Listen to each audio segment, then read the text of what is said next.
Hey guys, so this is Jr. here, aka Mustached. I'm here to review the movie Assassin's Creed based off of the video game franchise Assassin's Creed.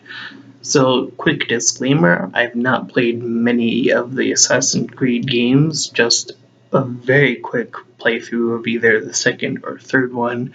It's been a really long time, but this will help me review this movie as just a movie and not so much a video game movie, because there is sort of this tendency to uh, review video game movies in a different sort of light, I guess, since there seems to be this negative connotation that all video game movies are bad, which I don't agree with. I believe Silent Hill was an exceptional video game movie.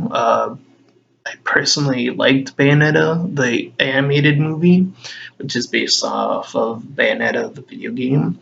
And then I recently discovered Tamagotchi, the movie, which is based off of the handheld game Tamagotchi, where you take care of the little Tamagotchis. Anyways, let's get into talking about Assassin's Creed, the movie.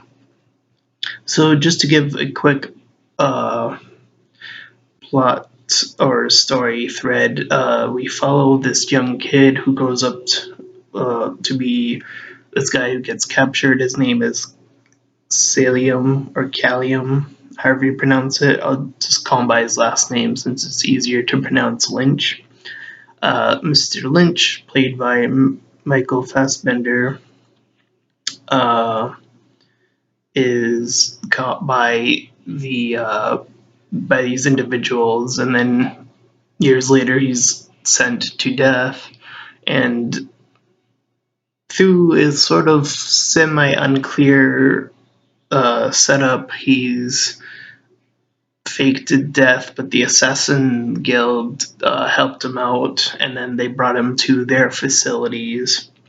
And once there, uh, Mr. Lynch is sent back in time with the help of this huge device, which is pretty cool. I won't lie, that device is pretty interesting. It makes the Matrix chair look like a toy thing. But he goes back to Spain with his ancestor, uh, Aguilera. I think that's how it's pronounced. Um, I don't know, but anyways, we get to follow him 3 times as he tries to go back and get this MacGuffin called the Apple of Eden, I believe it was called. They explain this device as something that's able to take away free will, and the Templars, the bad guy group, simply want it for themselves. So that's pretty much the plot. The characters are a little bit hard to follow, as their performances are nothing over the top, or nothing really stood out that well. There was one scene where Fassbender's the character he was playing, Lynch, was pretending to be crazy, or he was actually becoming legitimately crazy. That was like the only scene to me that really stood out. Um, as far as acting goes, everything else was pretty much just following along. Um, so the acting isn't anything crazy here, which didn't surprise me that much. We then follow these other characters who I'll get to in a bit, because that does play a bit more into the third act, which to me, this movie's biggest problem is its third act. The first 2 acts are pretty enjoyable and more focused on its action,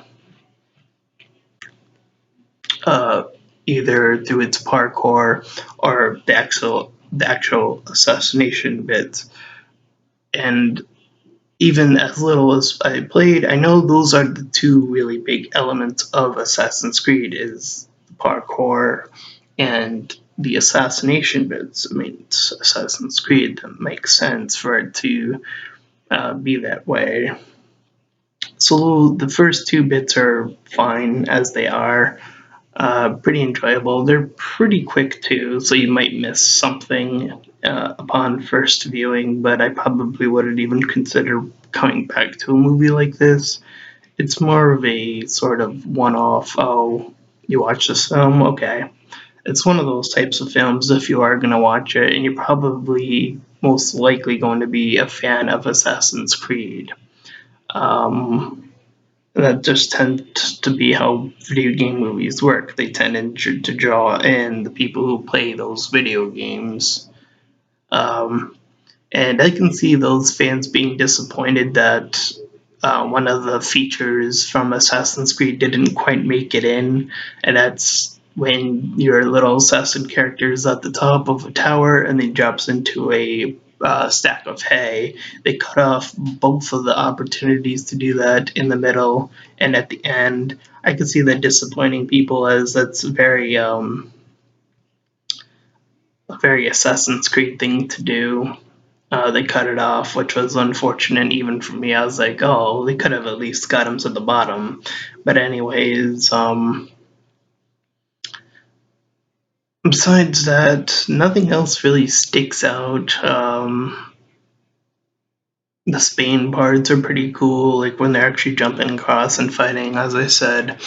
Uh, and then comes the third act. But before I get to that, there is this one other scene that stuck out, which is the scene in the there's a scene where Lynch's character is in the cafeteria. And he's like about to eat, and then the other assassins that are captured or put there are like trying to test him, I guess. Um, this scene sort of leads into this movie's again biggest problem, where there are all these characters that you could have um, in this particular scene could have really fleshed them out as characters, but they don't really do that. They're just the scene is so rushed, and then it just moved to the wayside that you don't really know any of these characters. I didn't learn any of their names. I don't remember if they said their names or not. So they're easily forgettable. So like have like almost no choice but to refer to them as like the token black guy, the token Asian chick, the token like sort of weird guy. And those are the four that we see later on and fighting with all these other assassins, but um this is part of the problem where they spend this time saying like, "Oh, Lynch is going to betray us for the Templar." They keep saying that in the beginning and in the middle, and at the end, they suddenly like 180 switch, and it makes no sense. They suddenly trust him. It just doesn't add up. It is weird, it is bizarre, and it makes no sense. Uh, so that is unfortunate that that happens in the third act. We see, I think the ending also implied that some time passed, because there's like this last assassination that happens. I won't say I won't say who it is, but like they have like the modern hoods or whatever. And they do their thing, and yeah. um I can see why some people were put off by this. I thought it was okay. I would give it a 6 out of 10. Just like under, except like a normal average film. Like I would give a normal average film the 7 out of 10, but I would give this a 6 out of 10. Just from the pretty generic acting, I feel held it back, especially towards the middle and end, where we barely get to know these characters, and there's so many interesting elements that could have happened there, but it just never happens. I could see that throwing some people off. We don't really get to see even spend that much time with Lynch, because once he's in that device, like he's not even a character anymore. He's just moving around and doing the action bits. So yeah. Uh, what I think would be very interesting is if, say, let's say for prosperity's sake that this movie succeeded and they decided to make a sequel for whatever reason. I think what would be interesting is to pick a different location since most Assassin's Creed the games do that anyways. My apologies. Have that take place in Japan. Uh, I mean, there's only one era that I can unfortunately think of right now since I'm very akin to the Samurai Warriors game, so I immediately think of the Sengoku era of Japan. Um, of putting assassins in that place. But I think if there were to be a sequel, I think the best place location to put it in is somewhere in Japan, some historical point in Japan. You can hire a bunch of Asian actors. There is an Asian actor here. But I mean, again, she's barely a character here. She kicks butt, but that's all she does. Like I don't know her character.